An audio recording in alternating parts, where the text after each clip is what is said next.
Apa sah puasa kita jika gosok gigi di siang hari? Gosok gigi dari mulai habis subuh sampai azan zuhur boleh, tapi kalau sudah tergelincir matahari makruh, apalagi pakai odol yang mentol. Sebelum gosok gigi lemas, begitu selesai gosok gigi bersalju dan berbunga. Maka sebaiknya gosok giginya sehabis makan, sebelum azan, waktu imsak gosok bersih. Walaupun mau gosok tidak batal. Tapi ada ustadz yang mengatakan gosok gigi batal. Gosok gigi sambil minum teh es. Gosok gigi tidak batal kan? Kumur-kumur Pak Ustadz, kumur-kumur yang biasa tak batal. Tapi kumur-kumur yang mughalat yang melampau bisa batal. Mana contohnya?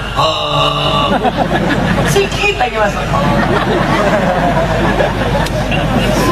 Pak Ustadz, jika wanita muslim melakukan perjalanan jauh tapi dia dalam keadaan puasa, di tengah perjalanan dia mabuk, apakah batal puasanya? Muntah yang disengaja batal. Allahu Akbar.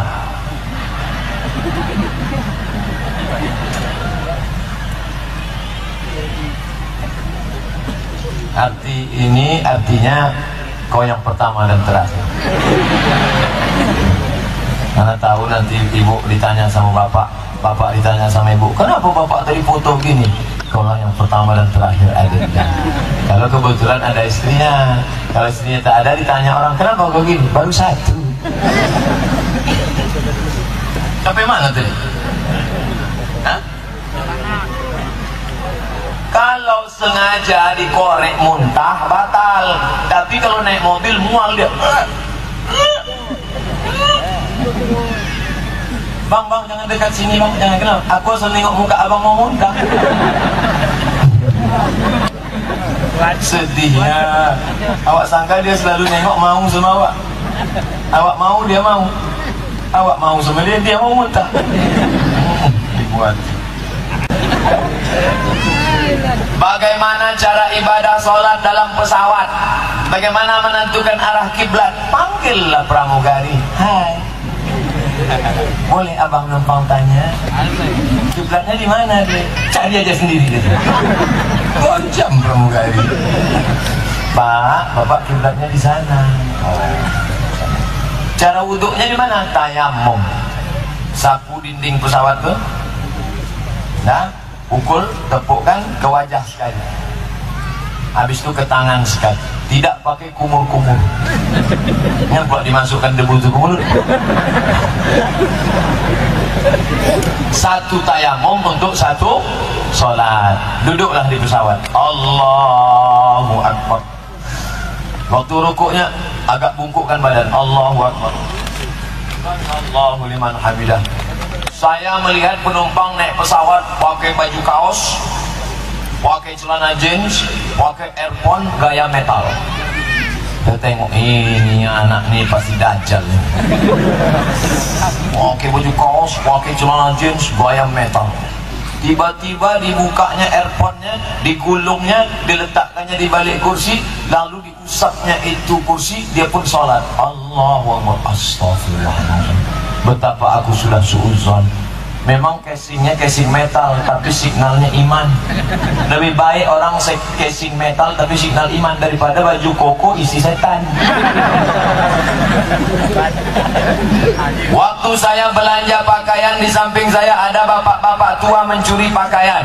Saya bingung mau teriak maling, bapak itu sudah tua, sedangkan saat itu kondisi ramai, hingga saya membiarkannya. Apakah saya salah Pak Ustaz? Jangan teriak kuat-kuat, pelan-pelan aja. Maling. Tangkap tangan bapak itu, bawa ke pemilik. Karena kalau kamu melihat kemungkaran, falyughayyirhu biyadihi, robak dengan tangan. Kalau tak sanggup, fabilisani, dengan lidah. Kalau tak sanggup, fabil qalbi, mendiamkan berarti diam melihat kebatilan. As-sakitu 'anil haq syaitan akhras. Orang yang diam melihat kebatilan berarti dia setan bisu. Begitu kata Imam Abu Ali Ad-Daqaq yang dikutip oleh Imam An-Nawawi. Bagaimana tanggapan Ustaz tentang budaya pacu jalur yang rutin diselenggarakan masyarakat Kuansing di setiap tahun? Al-aslu fil asya al-ibahah. Melakukan suatu perbuatan itu hukumnya boleh Semua perbuatan boleh sampai ada dalil yang mengharamkannya. Kumpulkan sampan panjang, berkumpul anak-anak muda lalu berlomba. Di mana letak haramnya? Oh, judi Pak Ustaz. Judi itu kalau semua peserta mengumpulkan duit, lalu duitnya itu yang dibagikan ke pemenang, itu judi. Tapi kalau hadiah dari Pemda atau sponsor atau ada pengusaha atau dari APBD, maka dia tidak judi. Di mana letak haramnya? Karena orang yang pacu jalur itu pakai celana pendek, kasih dia celana panjang. Karena orang yang pacu jalur itu tidak sholat, buat dia jatuh jalur dari jam 8 pagi sampai zuhur, supaya jangan sampai dia tak sholat. Di mana letak haramnya? Karena orang pacu jalur itu pakai dukun, jangan pakai dukun lagi. Cukup bismillahirrahmanirrahim, la haula wala quwata illa billah. Islam tidak menghilangkan budaya. Budaya pacu jalur bagus. Nabi menyuruh, alimu auladakum, ajarkan anak-anak kamu as-sibahah, berenang, warimaya, memanah, warukubul khail, naik kuda, itu olahraga. Berenang, memanah, naik kuda. Naik kuda mahal. Satu ekor kuda sekarang 70 juta. Itu pun kuda-kuda yang tua udah hampir pensiun. Memanah mahal, pacu jalur, olahraga, badan sehat, bersih, kan dekat sungai, habis berkeringat mandi langsung. Jadi yang haram-haramnya dibuang. Ini banyak orang menghilangkan budaya. Budaya tidak bisa dihilangkan selama tidak bertentangan dengan syariat. Adat bersendi syarak, syarak bersendi kitabullah. Semoga Ustaz dalam lindungan Allah. Amin. Apa itu tarekat? Tarekat artinya cara. Cara apa? Cara berzikir mengingat Allah. Kebetulan yang menyusun zikir namanya Bahauddin Naqsyabandi, maka disebut tarekat Naqsyabandiyah. Kebetulan yang menyusunnya nama Abu Hasan Syazili, namanya tarekat Syaziliyah. Kebetulan yang menyusunnya namanya Ahmad Badawi, nama tarekatnya Ahmadiyah. Kebetulan yang menyusunnya namanya Abdullah Sattari, namanya tarekat Sattariyah. Kebetulan yang menyusun namanya Abdul Qadir Jailani, nama tarekatnya Qadiriyah. Itu cara berzikir.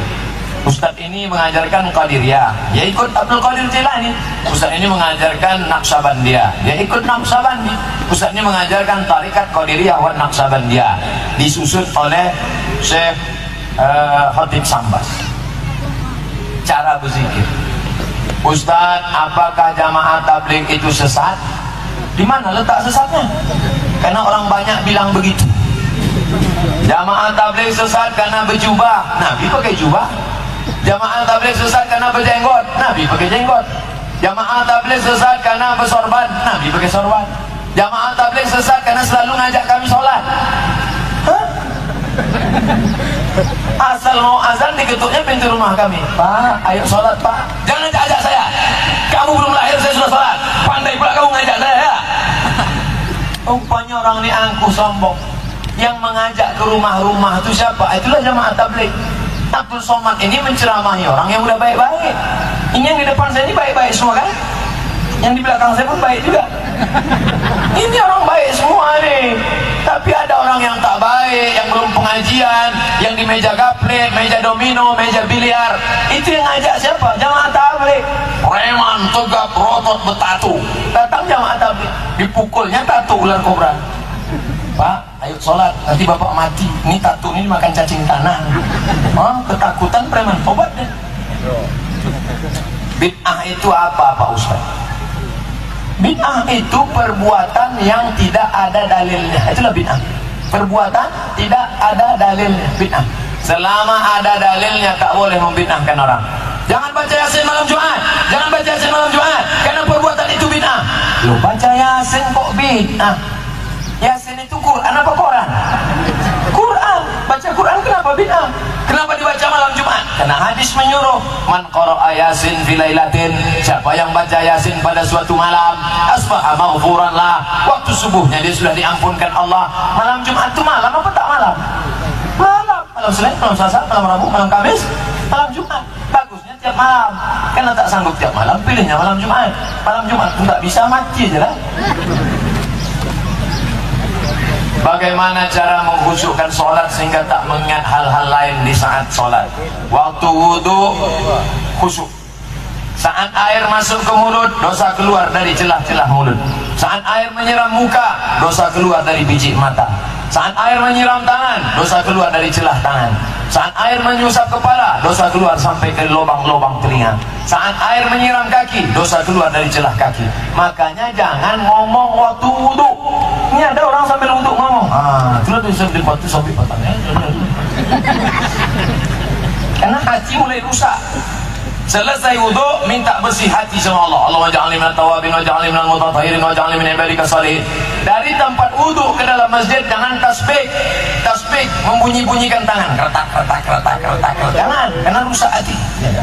Tasbih tak boleh, tasbih boleh. Subhanallah, subhanallah. Datang orang ngajak ngobrol, gimana kita nanti jadi makan siang? Subhanallah, subhanallah. Jadi kita makan siang, subhanallah, subhanallah. Tapi saya yang bayar, Anda jadi insya Allah.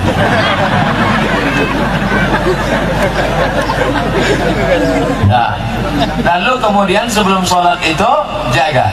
Qul a'udzu birabbin nas, malikin nas, ilahin nas, min syarril waswasil khannas alladzi yuwaswisu fi sudurin nas. Ngajinya Tuhan, ilahi anta maqsudi wa ridhaka matlubi. Engkau yang kumaksud, ridhamu yang kucari ya Allah. Allahu akbar. Mata tengok tempat sujud. Jangan mata tengok ke atas, nampak ke atas, ada cicak kawin.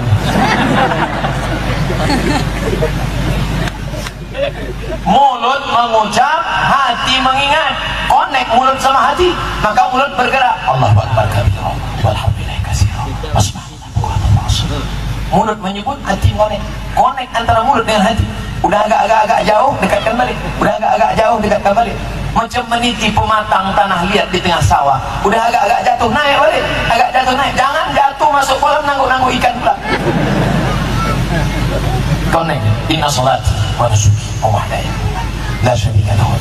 At-tahiyatul barakatuh. Assalamualaikum. Assalamualaikum warahmatullahi wabarakatuh. Saya sudah berulang kali minta maaf pada kakak kandung, tapi dia tak mau memaafkan saya. Udah selesai. Kita tak bisa maksa orang. Assalamualaikum kak, aku minta maaf. Udah selesai. Tak bisa kita datang, maafkan aku, kalau tidak awas. Yang penting kita minta maaf. Masalah orang lain memaafkan kita itu bukan urusan kita.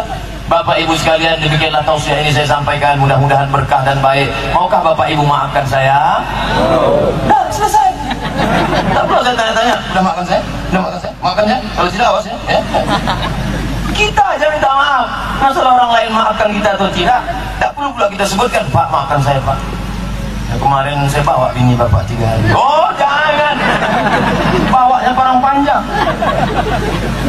Pak Ustadz, waktu sholat jamaah ada orang membawa anak kecil belum balik ikut sholat di samping. Apakah ini namanya putus shaf? Anak kecil memutus shaf sebabnya 2. Yang pertama, karena anak kecil itu wuduknya tak sempurna, dihidupkannya keran, disipak-sipaknya aja. Padahal mestinya wuduk itu ada tahlil, celah-celah. Itu kaki itu dicelah.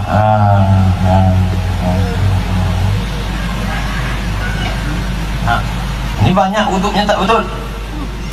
Anak kecil memutus shaf gara-gara apa? Ujung senapan angin belum dipotong. Ada najis di ujung.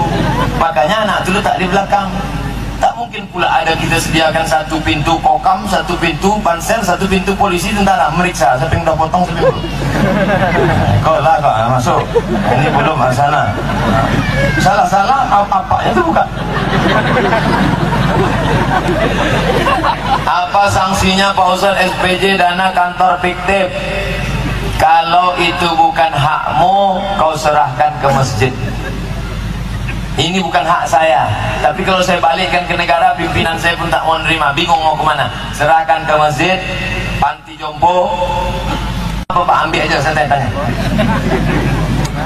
Kalau dimakan duit Arab, masuk ke mulut, lidahnya berdoa, Rabbi fili wali walidayya warhamhuma kama rabbayani shaghira. Allah mengharamkan menerima doa dari lidah yang makan haram.